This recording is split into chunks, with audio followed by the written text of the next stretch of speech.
और फिलहाल Pratapgarh jail shift किए गए हैं। अली की धमकी के बाद जेल शिफ्ट की गई है। अतीक के बेटे अली ने धमकी दी थी, नैनी जेल से प्रतापगढ़ शिफ्ट किए गए हैं।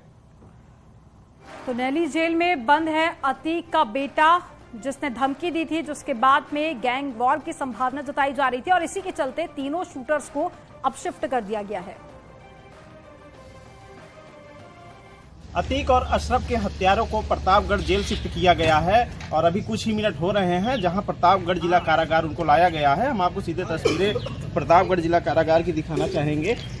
इसी जेल में जो है वो जो अतीक के हत्यारे हैं उनको रखा गया है, लवलेश को रखा गया है, सनी को रखा गया है, वरुण को रखा गया है। तो कहीं ना कहीं सबसे पहले जो सूत्र बता रहे हैं कि जेल में उनका जो है मेडिकल होना है, मेडिकल के बाद फिर ये तय होगा कि वो किस बैरिक में रखे जाएंगे। कहीं ना कहीं जो हलचल है वो पूरी तरीके से प्रतापगढ़ जेल में तेज हो गई हैं। रोहित सिंह, न्यूज़ 18 प्रतापगढ़।